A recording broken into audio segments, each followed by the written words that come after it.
అంబటి రాంబాబు అన్న ఒక మంత్రి, కాపు కులంలో నిజంగా గర్వంగా చెప్తా ఉన్నా నేను, ఒక టైగర్ అని కూడా చెప్తాను నేను. గొప్పగా బ్రతికినాడు, గొప్పగా ఒక వాల్యూ ఉన్న వ్యక్తి, ఒక విలువలున్న వ్యక్తి అని కూడా నేను గట్టిగా చెప్తాను.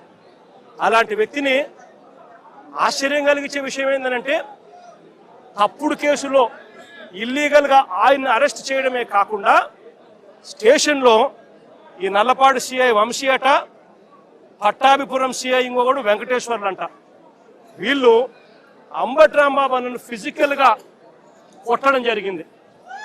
ఫిజికల్గా ఒక మంత్రిని కొట్టడం, అబ్యూస్ చేయడం. నిజంగా ఏం ప్రజాస్వామ్యంలో ఉన్నామా లేదా అని ఆలోచన చేయమని అడుగుతా ఉన్నా నేను. ఎల్లకాలం ఈ ప్రభుత్వం ఉండదు.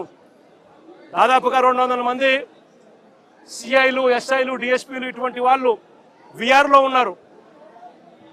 మీ ప్రభుత్వంలో మీరు వీళ్ళందరినీ కూడా పక్కన పెట్టిన పరిస్థితిలో వాళ్ళంతా ఉన్నారు. కేవలం మీకు సంబంధించిన వాళ్ళని కొంతమందిని మాత్రమే సిఐలుగా వేసుకున్నారు, కొంతమందిని మాత్రమే మీకు సంబంధించిన వాళ్ళని డిఎస్పీలను వేసుకున్నారు, డిఐజీలను మీ వాళ్ళని వేసుకున్నారు. ఎస్పీలు గత్యంతరం లేక మీకు ఊడిగం కాస్తా ఉన్నారు. బీహార్లో ఏం జరుగుతా ఉందో నాకు తెలియదు, కానీ ఇక్కడ జంగల్ రాజును మీరు సృష్టించి నడిపిస్తా ఉన్నారు. కానీ నేను అందరికీ కూడా ఒకటే చెప్తా ఉన్నా, ఎల్లకాలం ఇదే మాదిరిగానే జరగదు. 2 ఏళ్ళు కన్ను మూసుకుంటే అయిపోయింది, మరో 3 ఏళ్ళు కూడా కన్ను మూసుకుని కన్ను తెరిచేసరికి మరో 3 ఏళ్ళు కూడా అయిపోతుంది. ఆ తర్వాత వచ్చేది మాత్రం మా ప్రభుత్వం అని చెప్పి కూడా ప్రతి ఒక్కరికి కూడా ఈ సందర్భంగా కూడా చెప్తా ఉన్నా.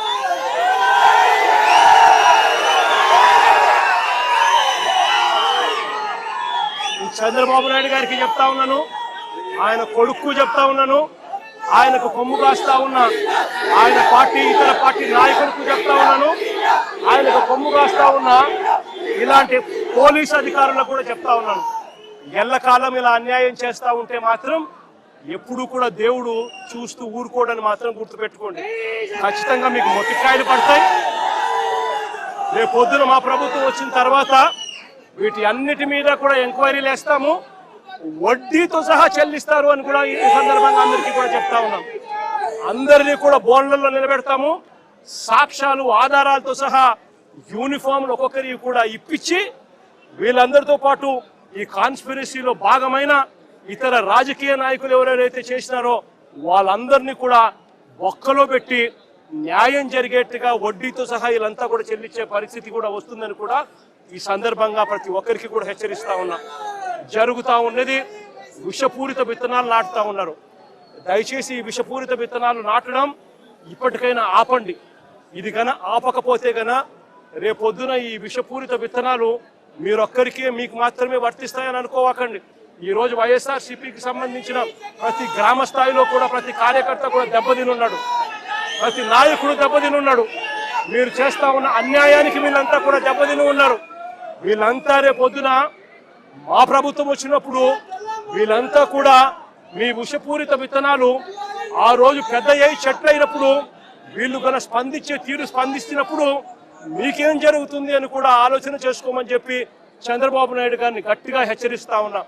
ఇప్పటికైనా బుద్ధి జ్ఞానం తెచ్చుకోండి, దేవుడు అంటే భయము భక్తి తెచ్చుకోండి. దేవుడు అంటే భయము భక్తితో బుద్ధి జ్ఞానంతో మంచి పరిపాలన ఇచ్చి ప్రజలకు మేలు చేసి వాళ్ళ గుండెల్లో స్థానం సంపాదించుకునే కార్యక్రమం చంద్రబాబు నాయుడు గారు చేయాలి. చేతనైతే సూపర్ 6లు సూపర్ 7లు ఇటువంటి అన్ని కూడా అబద్ధాలు చెప్పకుండా మోసం చేయకుండా ప్రజలకు మంచి చేసి ఇచ్చే కార్యక్రమం చేయండి. మీ పుణ్యాన అని చెప్పి నిర్వీర్యమైపోయిన స్కూళ్లను బాగు చేయండి. ఫీజు రీయింబర్స్మెంట్ బకాయిలు 8 క్వార్టర్లు పిల్లలకి ఇంతవరకు ఇలా పిల్లలు చదువులు మానేస్తా ఉన్నారు. వాళ్ళ పరిస్థితి గమనించి వాళ్ళ చదువులను ఆదుకునే కార్యక్రమం చేయండి. ఆరోగ్యశ్రీ హాస్పిటల్స్ మూసేస్తా ఉన్నారు. పేదవాడికి వైద్యం అందని పరిస్థితిలో పేదవాడు ఉన్నాడు. ఆ ఆరోగ్యశ్రీ నెట్వర్క్ హాస్పిటల్కి ఇవ్వాల్సిన బకాయిలు క్లియర్ చేసి ఆ నెట్వర్క్ హాస్పిటల్ నిలబెట్టి మళ్ళా పేదవాడికి ఉచితంగా వైద్యం అందించే కార్యక్రమం చేయండి. చేతనైతే ఆ 17 మెడికల్ కాలేజీలు మీ స్కాముల కోసం అమ్మకుండా ఆ 17 మెడికల్ కాలేజీలు పూర్తి చేసి పేదవాడికి మధ్యతరగతి వాళ్లకు ప్రజలకు మంచి చేసే కార్యక్రమం చేయండి. చేతనైతే రైతులకు గిట్టుబాటు ధరలు కల్పించే కార్యక్రమం చేయండి. చేతనైతే రైతులకు నువ్వు ఇస్తావన్నా ఇప్పటికే అన్నదాత సుఖీభవ 40,000 ఇస్తానన్నావు, కేవలం 10,000 ఇచ్చావు. 30,000 ఎగరగొట్టావు. ఆ 30,000 ఇచ్చి రైతులకు గిట్టుబాటు ధరలు ఇచ్చే కార్యక్రమం కూడా ఖచ్చితంగా జరిగించే కార్యక్రమాలు కూడా వ్యవసాయాన్ని చక్కబెట్టి ఖచ్చితంగా జరిగించే కార్యక్రమం మీద ధ్యాస పెట్టండి. ఇవేవి కూడా ధ్యాస లేదు, మన్ను లేదు, పాడు లేదు. చేసేదంతా కూడా అవన్నీ కూడా ఎట్లాగూ నిర్వీర్యం కాబట్టి, ఈయన చేసేటివన్నీ కూడా అబద్ధాలు మోసాలే కాబట్టి చేసేదంతా ఇంకా ఏమిటి, ఎవరైనా ప్రశ్నిస్తే ప్రశ్నించిన వారి గొంతులు పట్టుకొని నలపడమే ఈయన చేసే పని. ఈయనకు వత్తాసు పలుకుతా ఉన్న కొంతమంది తొత్తులు లాంటి పోలీసులు, కొంతమంది తొత్తులు లాంటి అధికారులు ఈయనకు తోడుగా ఉండి నడిపిస్తా ఉన్న పని. అందరికీ ఇక్కడ జ్ఞానోదయం రావాలని చెప్పి కోరుకుంటా ఉన్నాను. ఇలాంటివి జరిగితే మాత్రం చూస్తూ ఊరుకునే కార్యక్రమం ఖచ్చితంగా ఉండదు. ఖచ్చితంగా స్పందన కూడా ఉంటుందని కూడా ఈ సందర్భంగా ఖచ్చితంగా చెప్తా ఉన్నాము. ఇలాంటి ఘటనలు జరిగితే రేపొద్దున రాష్ట్ర వ్యాప్తంగా కూడా బంధు పిలుపులు కూడా ఇచ్చే కార్యక్రమాన్ని కూడా వెనకడుగు వేయము, ఇంకా అడుగులు వేగంగా కూడా పడతాయి. ఇలాంటివి కన్నా ఆగకపోతే మాత్రం చంద్రబాబు నాయుడు గారిని గట్టిగా వార్నింగ్ ఇస్తూ చెప్తా ఉన్నాము. ఇష్యూస్ పెద్ద అవుతాయి. ఢిల్లీ లెవెల్లో కూడా NHRCకి కూడా రిపోర్ట్ కూడా కంప్లైంట్ కూడా ఇచ్చే కార్యక్రమం చేస్తూ ఉన్నాము. కోర్టుల తలుపులు తడతాము. సుప్రీంకోర్టులలో కూడా జరుగుతూ ఉన్న అన్యాయం గురించి కూడా చెప్పే కార్యక్రమం చేస్తాము. అన్ని రకాలుగా పోరాటాలు జరుగుతూనే ఉంటాయి. వైఎస్ఆర్సీపీకి సంబంధించిన ప్రతి కార్యకర్త చంద్రబాబు నాయుడు గారు ఈ మాదిరిగా చేస్తే భయపడతారు అని చంద్రబాబు నాయుడు అనుకుంటే చంద్రబాబు నాయుడు గారు మూర్ఖుడు అని చెప్తా ఉన్నాను. బంతి ఎంత బలంగా నేలకేసి కొడితే బంతి అంత బలంగా 4 ఇంతల వేగంతో పైకి లేస్తుంది అన్నట్టుగా వైఎస్ఆర్ కాంగ్రెస్ పార్టీ కార్యకర్తలు 4 ఇంతల వేగంతో ఇంకా రెచ్చిపోయి చంద్రబాబు నాయుడు గారి ప్రభుత్వాన్ని కూపటి వేలతో సహా పెకిలించి వేసే కార్యక్రమం కూడా జరుగుతుందని కూడా ఈ సందర్భంగా గట్టిగా చెప్తా ఉన్నాను.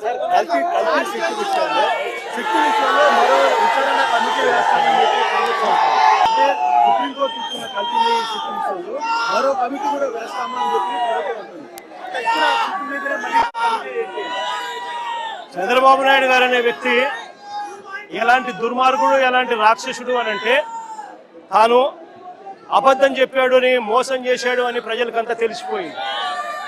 సిబిఐ స్వయంగా ఛార్జ్ షీట్లో వాళ్ళు సిబిఐ వేసిన ఛార్జ్ షీటే అది చెప్తుంది. ఎటువంటి ఛార్జ్ షీట్లో వీళ్ళు ఎవరి పేర్లు పెట్టకపోవడము, ఎవరిని అరెస్ట్ చేయకపోవడము, అదే మాదిరిగానే NDDB రిపోర్ట్లు, NDRI రిపోర్ట్లు కూడా చంద్రబాబు నాయుడు గారు అనే వ్యక్తి చెప్పింది తప్పుడు ప్రచారము, తప్పులు అని చెప్పి కూడా ఏకంగా రిపోర్ట్లు కూడా వాళ్ళు ఇచ్చి ఆ రిపోర్ట్లు కూడా ఏకంగా సిబిఐ ఛార్జ్ షీట్లో కూడా పెట్టిన నేపథ్యంలో చంద్రబాబు నాయుడు గారు చేసిన తప్పులు రాష్ట్ర ప్రజలందరికీ కూడా తెలిసిపోయిన నేపథ్యంలో చంద్రబాబు నాయుడు గారు గోబెల్స్ ప్రచారంలో భాగంగా అబద్ధాలకు పదును పెడుతూ ఏకంగా ఇప్పుడు ఆయన ఇంకొక కమిటీ వేస్తారట.